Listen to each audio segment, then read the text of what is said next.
The air in the marquee hung thick and sweet with the cloying scent of lilies and 4 smiles. It felt like a cage, gilded and suffocating.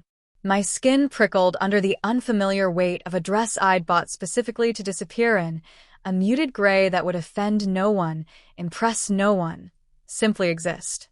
I watched the scene unfold like a carefully orchestrated play. My sister, radiant in a champagne-colored gown, her fiancé beaming, a tableau of conventional success framed by expensive floral arrangements. They were the main event, the reason for the sparkling wine that tasted like regret, the reason for the distant hum of conversation that felt miles away from where I stood, anchored to the spot by a leaden feeling in my gut. My mother, holding a glass of something amber and expensive, her face flushed with pride and perhaps a touch too much celebratory spirit, stood beside the happy couple. She gestured grandly, encompassing the tent, the smiling faces, the sheer event of it all. Her voice, amplified by the momentary lull in the music, cut through the atmosphere like a glass shard. She beamed, her eyes crinkling at the corners as she looked at my sister, then at the assembled guests. "Look at them," she declared, her voice carrying just a little too far. Finally, a daughter with value." The words landed like stones in still water, sending ripples of awkward silence across the closest tables. My sister's smile flickered, though whether from surprise or a shared understanding, I couldn't tell. Her fiancé blinked, a flicker of discomfort crossing his otherwise placid features. But my mother, oblivious in her moment of perceived triumph, just beamed wider. "A real catch," she continued, oblivious to the ice forming in the air around me. "A good family, a good profession. This is what a daughter is for." My breath hitched. The champagne suddenly tasted like bile. The muted gray dress felt like a shroud. Value. That word, tossed out so casually, so publicly, wrapped its cold tendrils around my heart and squeezed. It wasn't a new idea. It was the bedrock of our family dynamic, the unspoken truth that had governed my existence since childhood. But hearing it spoken aloud, at my sister's engagement party, a declaration of my own inherent worthlessness delivered to an audience of friends and extended family, was a different kind of agony. It was public, undeniable, etched into the humid air for everyone to hear. My ears roared, drowning out the tentative resumption of conversation.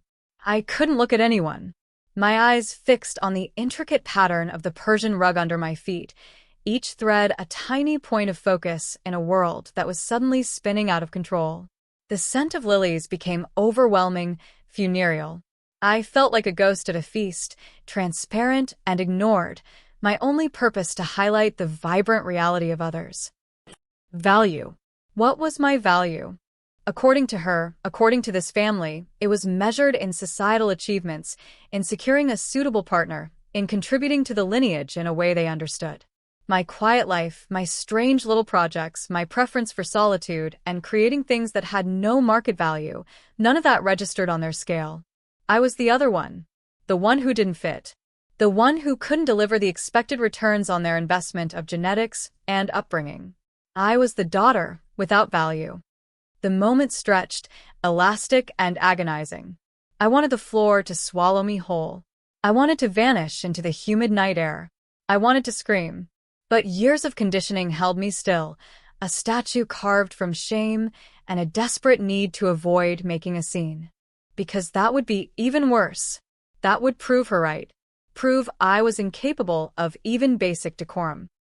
So I stood there, the words echoing in the sudden, fragile quiet that had fallen around me, the living embodiment of my mother's disappointment. Let me know where you're watching from and what time it is.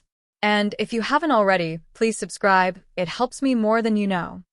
My sister and I grew up in the same house, ate the same food, theoretically received the same opportunities. But we lived in different worlds. Her world was bright, sunlit, approved. My world was the quiet corner, the dusty attic, the overlooked garden path. From the moment she could walk, my sister, Clara, was the golden child. She was bubbly, beautiful, effortlessly charming. She aced her classes, captained the cheerleading squad, dated the quarterback. She was everything my mother, Eleanor, had ever dreamed of. A perfect reflection, a trophy to present to the world. Eleanor paraded Clara around, highlighting her achievements like glittering jewels. Every A+, every lead role in the school play, every prom queen nomination was a testament to Eleanor's superior parenting, her success in producing a daughter of undeniable value. And then there was me, Lily, the quiet one. The one who preferred books to parties, drawing and sketchbooks to socializing, the dusty corners of the library to the center of attention. I wasn't bad. I wasn't getting into trouble. I just wasn't Clara. I existed outside the narrow beam of Eleanor's approval. My successes were internal, quiet. I taught myself to play the old, out-of-tune piano in the basement, composing melancholic tunes no one else heard. I wrote stories in worn notebooks, creating worlds where the quiet ones were the heroes. I found beauty in the overlooked, wildflowers pushing through cracks in the pavement, the way light fell through dusty windows, the complex patterns in peeling paint. Eleanor didn't understand any of it.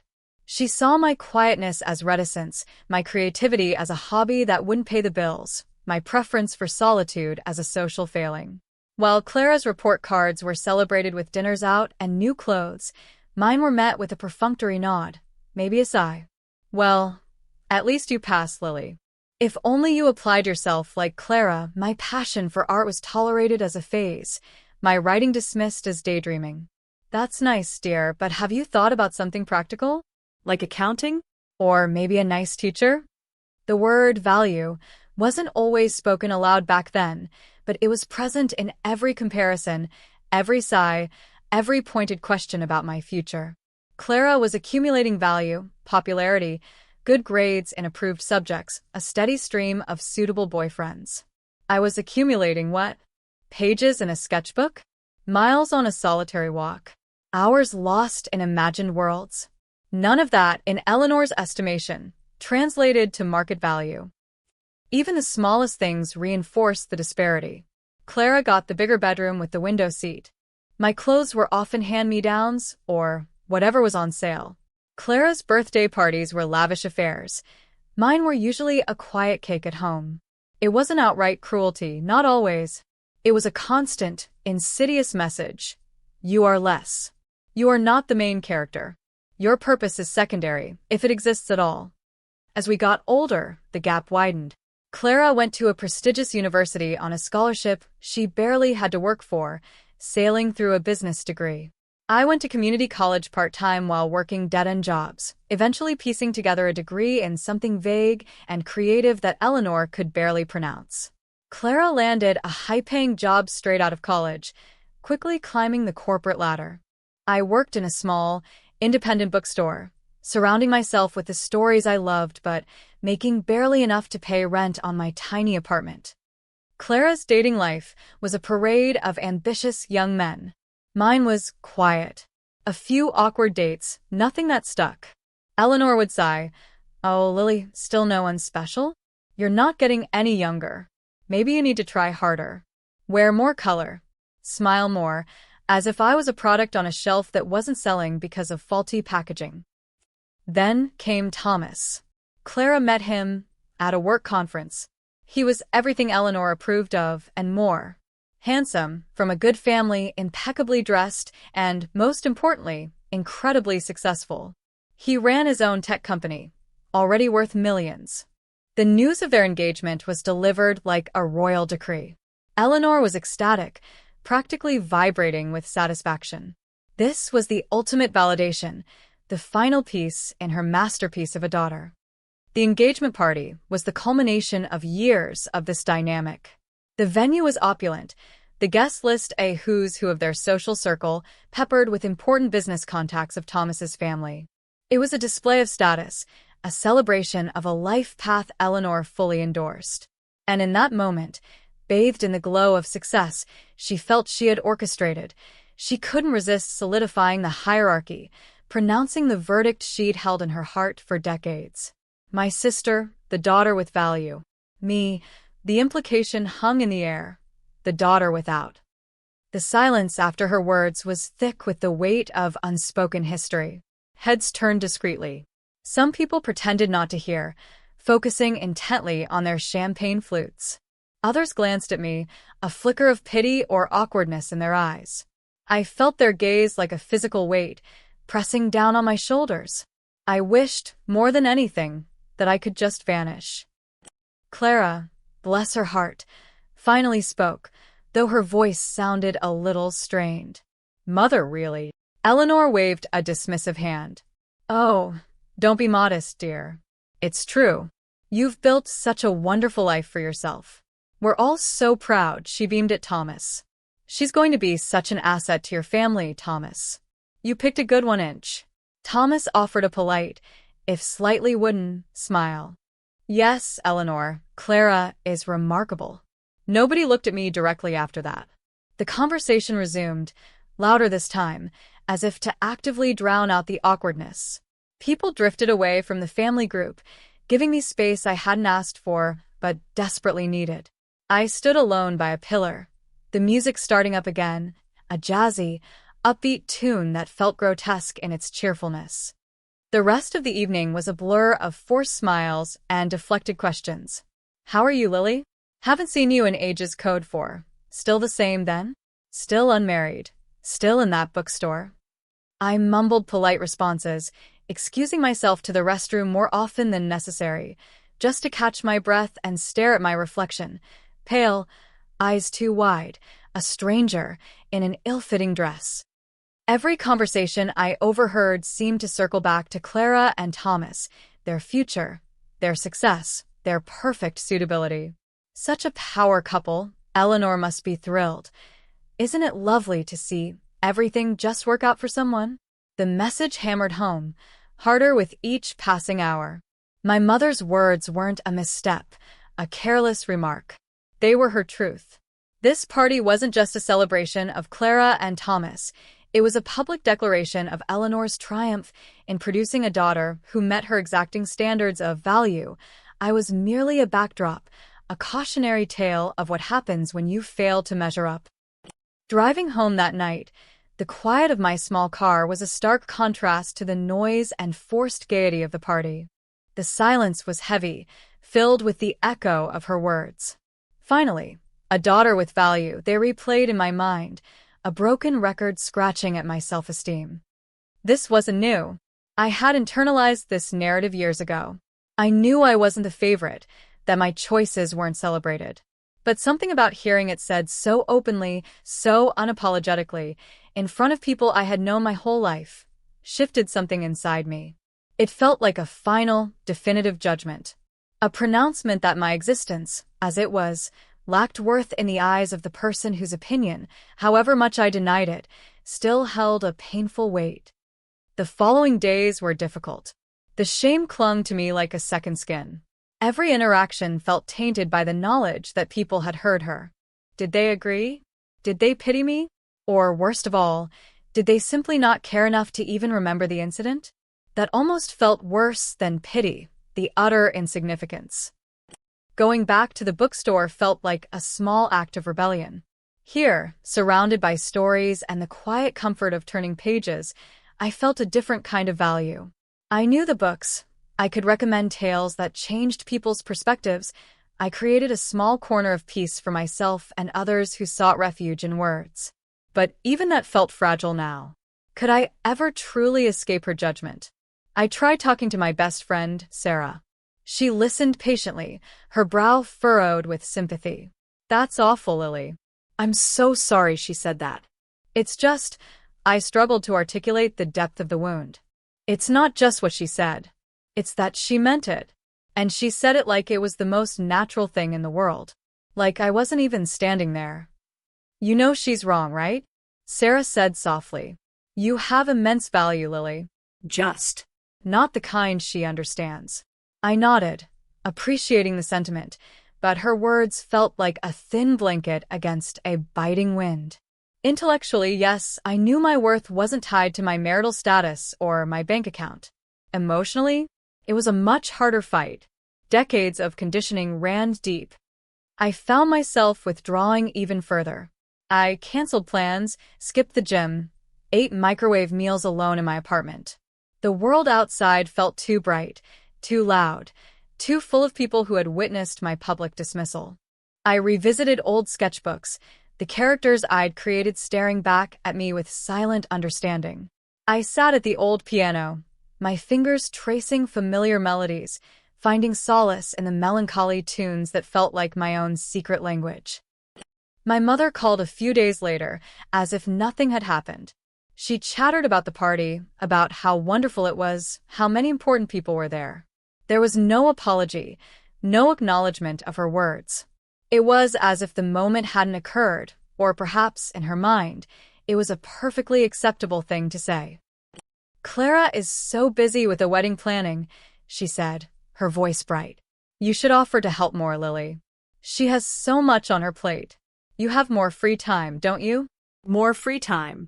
Because my job at the bookstore, my writing, my art, my life, in her eyes, amounted to nothing. This was the constant drip, drip, drip of the devaluation. I was useful only in supporting the real life, the valuable life of my sister. A quiet anger began to simmer beneath the shame.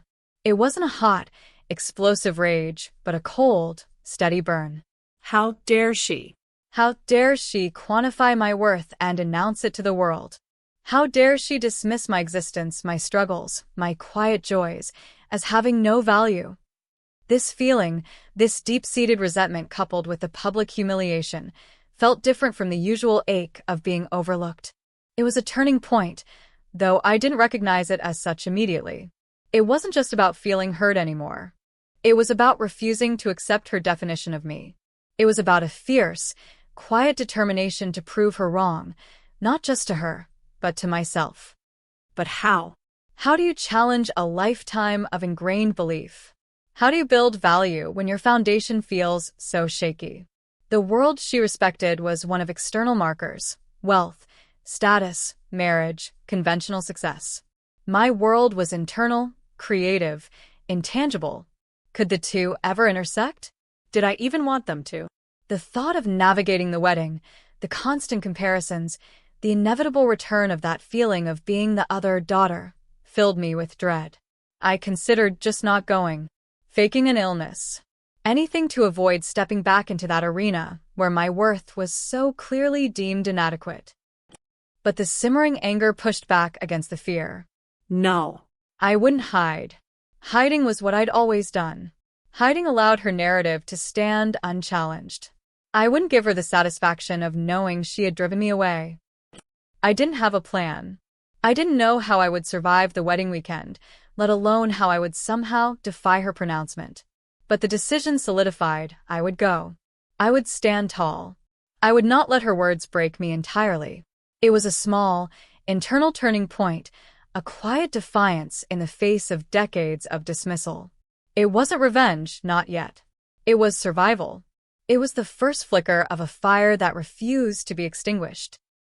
The wedding preparations intensified, and my mother's demands on my time and energy increased, always framed as helping Clara. It wasn't helping, it was running errands, stuffing invitations, chasing down vendors, tasks that were beneath Clara or Eleanor but apparently perfectly suited for the daughter with ample free time. I found myself resentful but agreeing, caught in the old patterns of trying to be useful, hoping for a crumb of appreciation. It never came. My efforts were expected, my time seen as limitless because it wasn't dedicated to pursuing a valuable future. "Can you pick up the favors from the printer? They're heavy, and Clara is meeting with the florist. Can you call the seamstress? Clara needs a final fitting, and I have my bridge club. Can you research honeymoon destinations? Clara is too stressed with everything else." My life felt increasingly like a satellite orbiting Clara's luminous planet. Every conversation with Eleanor revolved around the wedding, around Clara, around Thomas, and his impressive family. My own life felt shrinking, insignificant. My work at the bookstore, which I usually loved, felt less fulfilling because I was exhausted and preoccupied. My writing stalled, my sketchbook remained closed. The constant focus on external validation, on the approaching symbol of everything I supposedly lacked, was draining the color from my world. Money was also a rising challenge. Being the maid of honor came with costs: the dress, the bachelorette party contribution, the shower gift, the wedding gift, travel for the destination bachelorette weekend. Clara had chosen a trendy, expensive location, assuming everyone could afford it. Eleanor saw no issue with this. It's Clara's special time. We spare no expense for this. My quiet suggestion that maybe some guests might find it a financial stretch was met with a dismissive wave. If they can't afford it, they don't have to come. These are important people, people of value, presumably. I had to take on extra shifts at the bookstore, sell some of my small art pieces online, and dip into the meager savings I had put aside. The financial strain added another layer of stress to the emotional burden. It felt unfair, this expectation that I pour my limited resources into celebrating the very thing that highlighted my own perceived inadequacy. My relationship with Clara became strained. She was consumed by wedding stress, often snapping at me over minor details. Part of me knew it was the pressure getting to her, but another part felt the familiar sting of her casual disregard for my feelings or my own life. She still treated me like the quiet, biddling younger sister, the one who was always available to pick up the slack. There was no acknowledgement of the hurt her mother's words had caused, even though I suspected she had heard them. We never spoke about it directly. It hung between us, a silent, heavy judgment. The deepening crisis arrived in waves as the wedding day approached. Each wedding event felt like another public performance where I was cast in the role of the less-than sister. The bridal shower was a parade of expensive gifts, the bachelorette party a blur of forced fun and conversations I couldn't relate to. Every gathering, every dinner with extended family who had been at the engagement party, felt like walking a gauntlet. I could almost hear the whisper, there's Lily, the one without value. I put on a brave face. I smiled. I made small talk.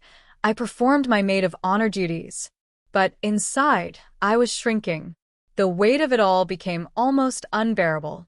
The constant comparisons, the subtle jabs disguised as concern, the overwhelming focus on Clara's dazzling future felt like a physical force pressing down on me. Just 2 weeks before the wedding, I hit rock bottom. I was alone in my apartment, surrounded by lists and wedding-related paraphernalia. I hadn't written in weeks. I hadn't drawn. The piano sat silent. I looked around my small, familiar space, the space where I usually felt safe and like myself, and it suddenly felt pathetic. Was this all I had? A quiet life, a job I loved but didn't pay well, a few solitary hobbies, and a family that openly declared I had no value. A wave of despair washed over me, cold and suffocating. What was the point? What was I striving for? To be independent? To pursue my passions? My passions had no value in their eyes. My independence was just code for being alone and unmarried. Maybe they were right. Maybe I was the daughter without value. The thought was a poison, seeping into my bones. I sat on the floor, tears streaming down my face, silent and hot. I felt utterly alone, completely defeated. The wedding wasn't just a celebration of Clara's marriage. It felt like a final, public affirmation of my own failure, my own lack. How could I face that day? How could I stand up there, next to my perfect sister, in front of everyone, knowing what they thought, knowing what my mother had said? Everything seemed lost. The fight had gone out of me. I wanted to disappear, to cease to exist, to escape the crushing weight of their judgment and my own internal despair. Just as I was sinking into that deep well of hopelessness, something shifted. It wasn't a sudden epiphany, more like a stubborn ember refusing to die. A memory flickered, sitting at that old piano as a child, lost in the music, feeling a sense of pure joy and purpose that had nothing to do with anyone else's opinion. Writing late at night, the words flowing, building worlds piece by piece. The quiet satisfaction of finishing a drawing, of capturing a fleeting moment of beauty. That was my value. It wasn't measured in dollars or social standing. It was in the act of creation, in seeing the world differently, in finding beauty in the overlooked, in the resilience of my own spirit. My mother's definition of value was narrow, conventional, and ultimately shallow. It was her definition, not the universal truth. Right there, on the floor of my small apartment, surrounded by wedding lists for a life not my own, I made a decision. A fierce, quiet decision that felt like pulling myself up from the bottom of a dark well. I would go to that wedding. I would stand beside my sister. And I would do it not as the daughter, without value, but as me. As Lily. My worth was not up for debate or validation by anyone else, least of all my mother. This wasn't about proving her wrong anymore. It was about reclaiming myself. It was a quiet turning point, a hardening of resolve. I didn't know what the future held, didn't know how I would navigate the day itself, but I knew I would do it with my head held high, not for them, but for me. I would wear the dress, stand in the spotlight that wasn't meant for me, and hold on to the truth that my value wasn't contingent on their approval. It was a small internal revolution, but it felt like drawing a line in the sand. I was Lily, and that was enough. The wedding day dawned bright and oppressively cheerful. The venue was a sprawling estate, manicured lawns rolling down to a glittering lake. Everything was perfect, a Pinterest board come to life, but on a scale I had only seen in magazines. I moved through the morning in a daze, getting my hair and makeup done with the other bridesmaids, the air thick with hairspray and nervous energy. Clara was a vision, radiating happiness and a touch of bridal hysteria. Eleanor, resplendent in an expensive gown, directed everyone with the precision of a military general. I performed my duties on autopilot, helping Clara with her dress, making sure the rings were accounted for, offering calm reassurances where needed. I felt disconnected, a professional observer in a play I was reluctantly cast in. I kept reminding myself of my decision. I am here as Lily. My worth is my own. The ceremony was beautiful, emotional for everyone else. I stood beside Clara, watching her exchange vows with Thomas, a knot of complex emotions tightening in my chest. Joy for her, sadness for myself, a lingering resentment towards my mother who sat in the front row, beaming, her masterpiece complete. The reception was even more lavish than the engagement party. A live band played, champagne flowed freely, and the air hummed with celebratory chatter. I mingled, offering congratulations, fielding the same polite, meaningless questions. I saw people who had been at the engagement party, their eyes perhaps lingering on me for a beat longer than necessary. I imagined them remembering Eleanor's words, filing me away in their minds as the other daughter. I caught my mother's eye across the crowded room. She was laughing, holding court, surrounded by people who clearly admired her and her valuable daughter. She looked utterly content, satisfied. It was a look of triumph that felt like a physical blow. In that moment, the resolve I had built felt fragile. The despair I had fought off threatened to creep back in. Maybe this was it. Maybe this was my fate, to always be in the background, the overlooked, the one without value. I retreated to the edge of the dance floor, watching the blur of happy couples, the laughter, the easy confidence of people who belonged. I felt utterly, profoundly alone. The music swelled, a romantic ballad, and couples drifted onto the dance floor. I saw Clara and Thomas, moving gracefully, the epitome of the perfect couple. I saw my mother watching them, her face a mask of pride. And then, the music seemed to fade, the surrounding noise seemed to dim. My attention was drawn to a figure standing near the entrance of the marquee, a man I had noticed briefly during the ceremony, but hadn't placed. He wasn't part of the wedding party, wasn't mingling like the other guests. He stood slightly apart, surveying the scene with a calm, observant gaze. He was tall, impeccably dressed, with an air of quiet authority that was unmistakable, yet not ostentatious. Who was he? I racked my brain. Was he a friend of Thomas's I hadn't met? Someone from his family? He seemed different. More contained, less caught up in the performative joy of the event. He met my gaze across the room. And then he did something that made my blood run cold and hot at the same time. He began to walk towards me. Slowly, deliberately, cutting a path through the dancing couples and chatting guests.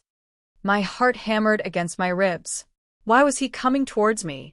Had I spilled something? Was my dress undone? My mind raced, grasping for a rational explanation. He stopped in front of me, his eyes, a startling shade of gray, holding mine. He offered a small, genuine smile. "Lily," he said, his voice quiet but clear, cutting through the surrounding noise. It wasn't a question. He knew my name. I swallowed, my throat suddenly dry. "Yes," I managed, my voice barely a whisper. He extended a hand, not in greeting, but in open palm. My gaze instinctively fell to it. And there, nestled in his palm, was a ring. Not a delicate, understated ring. This was a ring that caught the light from every angle, a single, enormous stone, flawless and breathtaking, set in a simple, elegant band. It pulsed with a silent, undeniable power. He didn't hesitate. He looked back at my eyes, his expression serious now, intensely focused. The surrounding noise of the reception seemed to swell, and then abruptly die down as people nearest to us noticed the interaction, noticed the ring. "Lily," he repeated, his voice projecting just enough to carry in the sudden, expectant hush. "My name is Elias Thorne. Elias Thorne." The name registered instantly, a jolt of pure shock. Elias Thorne. The Elias Thorne? The tech billionaire? The reclusive, almost mythical figure whose company had been dominating the news? What was he doing here? And why was he holding that ring? He didn't pause for my shock to subside. He turned slightly, his gaze sweeping across the now silent room, encompassing everyone, including my mother and sister who were staring, frozen, from the dance floor. Then he turned back to me, his eyes soft but resolute. "Lily," he said again, his voice gentle but carrying absolute conviction. "I haven't known you for long. Not in years, at least." He paused, and a knowing smile touched his lips. "But I've seen you. I've read your words. I've seen the world you create in your art." He lowered his voice slightly, just for me, though everyone was straining to hear. "I know what true value is, Lily. It's not in balance sheets or social standing. It's in the depth of a person's soul, in the beauty they bring into the world, in the quiet strength of their character." He held my gaze, completely ignoring the stunned silence of the crowd, the wide eyes of my family. He was speaking directly to me, but his words were a broadcast. "I see that value in you, Lily. More value than in all the fortunes in the world." He took a deep breath, his hand still extended, the ring glittering. "Lily, will you marry me?" The world tilted. The perfectly manicured room, the hushed crowd, the frozen figures of my mother and sister, it all blurred into an unfocused background. All I saw was him, Elias Thorne, holding out that ring, offering me not just a proposal, but a public, undeniable validation of my worth. My mother, I saw her face. It was no longer flushed with triumphant pride. It was pale, utterly drained of color, her mouth slightly agape. She looked completely blindsided, frozen in a tableau of disbelief and horror. Her daughter with value was being celebrated for a conventional marriage to a wealthy man. Her daughter without value was being publicly proposed to by a billionaire, a man whose fortune and status dwarfed Thomas's, a man who was speaking not of assets and lineage, but of soul and beauty and character. Her entire framework of value had just been shattered, live, and in front of everyone. Clara looked equally stunned, her perfect bridal smile replaced by a look of bewildered shock, perhaps laced with a hint of something else. Envy. I felt a dizzying mix of emotions, shock, disbelief, a wave of pure, unadulterated vindication, so powerful it made my knees weak. This wasn't just a proposal, it was a refutation. A grand, public, undeniable refutation of my mother's cruel words. It wasn't just karma, it was a perfectly timed, exquisitely ironic counterpunch delivered by fate, or perhaps by a quiet, observant man who had seen something others had missed. Tears welled in my eyes, not of sadness, but of overwhelming, cathartic relief and a sudden, Fierce surge of self-worth. I looked at Elias Thorne, this man who saw my value, who wasn't afraid to declare it to the world, even at my sister's wedding. I didn't hesitate. Yes, I whispered, the word ringing out in the silent marquee. Yes, Elias. I will marry you. He smiled, a radiant, genuine smile that transformed his face. He carefully took my hand, slipped the ring onto my finger. It fit perfectly, impossibly. And then, in a gesture that felt both tender and protective, he gently pulled me into a hug. The sound of the room erupting was deafening. A mixture of gasps, whispers, excited chatter, and then, tentatively, applause. People surged forward, not towards the bridal couple, but towards us. I barely registered the congratulations, the stunned faces, the absolute chaos we had unleashed. I was focused on Elias, on the solid reality of his arms around me, on the incredible weight and sparkle of the ring on my finger. And then I saw my mother again, through a gap in the crowd that was pressing in. She was still standing there, rooted to the spot, her face a mask of something I couldn't quite decipher: shock, anger, humiliation, perhaps even a twisted form of pride that her daughter without value had somehow landed this. She opened her mouth, as if to speak, but no sound came out. She was speechless, blindsided. Her carefully constructed world of perceived value had just crumbled around her ears, not in private, but on the most important day for her valuable daughter, in front of everyone she wanted to impress.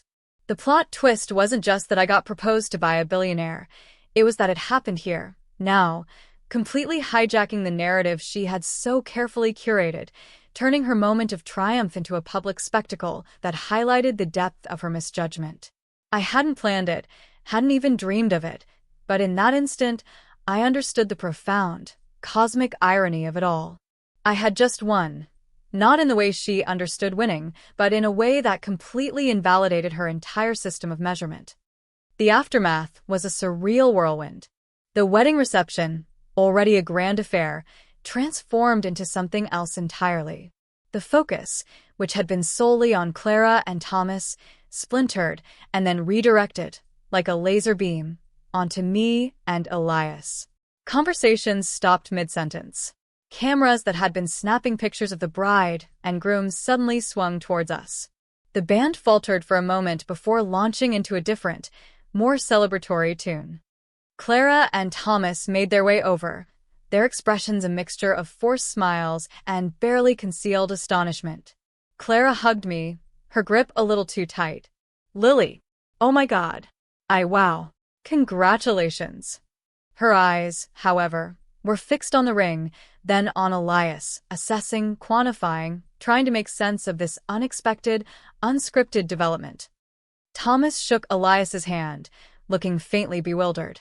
"Elias, I didn't realize you knew Lily. Congratulations. To you both. This is quite a surprise." Surprise was an understatement. It was a seismic event. My mother finally reached us, her face a study in conflicting emotions. The pale shock was still there, battling with a desperate attempt to regain control, to frame this unexpected turn in a way that made sense within her worldview. She looked at the ring, then at Elias, her mind clearly racing, calculating. "Lily," she said, her voice trembling slightly, but a tight, forced smile plastered on her face. "Elias. What an astonishing development." She turned to the small crowd that had gathered around us. "Well, it seems we have double the celebrations tonight. My daughter, Lily, engaged to Mr. Thorne. Isn't that wonderful?" She spoke his name with a reverence she had never shown me. It was clear the name, the status, had instantly recalibrated her perception. The daughter without value suddenly had more value than she could comprehend. Elias, bless him, handled it with quiet grace. He smiled politely at Eleanor, keeping a protective arm loosely around my waist. "It is wonderful, Eleanor. Lily is a remarkable woman. Remarkable." The word felt like a cool balm on a burn. He saw me. He saw my value. And he wasn't afraid to say it, even to her. The rest of the reception was a blur. Everyone wanted to talk to us, to see the ring, to hear the story, which, thankfully, Elias kept brief and focused on our brief, recent reconnection, without mentioning the engagement party comment. I floated through it, overwhelmed but strangely calm. The despair, the shame, the feeling of worthlessness, it had all been washed away by that one question, that one defiant act of recognition. The days that followed were even more surreal. The news spread like wildfire. My quiet life was suddenly under a microscope. Reporters camped outside my tiny apartment building. My phone rang constantly with calls from relatives I hadn't heard from in years. My mother called repeatedly, her tone completely transformed. The dismissiveness was gone, replaced by an almost fawning eagerness. "Lily, darling, How are you? we must celebrate properly. Elias is joining us for dinner, isn't he? I'll cook his favorite." She didn't know his favorite. She didn't know anything about him, or about me, not really. She only knew his name and what it represented in her world of value. Clara was simultaneously congratulatory and distant. The easy camaraderie we sometimes shared was replaced by an awkwardness, perhaps a subtle resentment. Her perfect wedding, her perfect life trajectory, had been unexpectedly, unintentionally overshadowed by my completely unplanned, unconventional engagement to a man of immense prominence. Navigating these relationships became a new challenge. My mother's sudden, overt affection and pride felt hollow, based entirely on my association with Elias. It wasn't me she finally valued, it was my fiancé's net worth and reputation. I had to set boundaries, gently, but firmly. I wasn't a trophy to be paraded. My relationship with Elias was real, based on something deeper than status, and I wouldn't allow her to appropriate it for her own validation. "Mother," I said on one call, when she was excitedly planning a lavish engagement party for us, "Elias and I want something small. Private. Not a big show." Her voice stiffened. "But, Lily, this is a major event. Everyone will want to celebrate you. They can celebrate us privately," I insisted. "This is our engagement, not a public spectacle." It was hard. Years of trying to please her, of craving her approval, made it difficult to push back. But the strength Elias had given me, the strength of being seen and valued for who I was, not what I had, made it possible. I was no longer the daughter without value, desperately seeking crumbs of affirmation. I was Lily, engaged to a man who loved my quiet creativity, my unconventional spirit. That was a power I had never possessed before. I didn't gloat, not outwardly. There was no need. My mother's face at the wedding reception, the public nature of Elias's proposal, the complete inversion of her daughter with value pronouncement, that was enough. It was a quiet, internal satisfaction. I hadn't sought revenge, but validation had found me in the most unexpected, undeniable way. The experience changed me profoundly. The shame was gone, replaced by a quiet confidence. I no longer felt the need to apologize for who I was, for my quiet passions, for my different path. Elias saw the same value in those things that I did.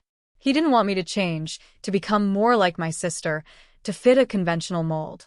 He loved the very parts of me my mother had dismissed. My writing flowed again. My art flourished. I poured the complex emotions of years of feeling overlooked, of that searing public moment, and of this incredible, unexpected turn into my work. It had a new depth, a new honesty. My value wasn't external. It was internal, creative, resilient. Marrying Elias wasn't about becoming a billionaire's wife, though that was the external reality. It was about finally being seen, cherished, and valued for the person I had always been. It was about building a life based on mutual respect and understanding, a life light years away from the suffocating, transactional definition of value I had grown up with. The wedding itself, when it happened, was exactly what we wanted. Small, intimate, held in a beautiful, private place, attended by a few close friends and family who truly loved and supported us, not our status. My mother was there, of course, still navigating the cognitive dissonance of my life. She tried to make it grander, to invite more people, to turn it into the kind of event she understood. But I held firm. This was my value, my life, my marriage. It wasn't for show. I looked at her that day, dressed simply in a gown I had helped design, standing beside Elias, saying my vows. I saw a flicker of the old judgment in her eyes, quickly masked by a practiced smile for the cameras. Despite our efforts, a few always slipped through. But it didn't sting anymore. Her opinion, once a source of such deep pain, was now just noise. It held no power over me.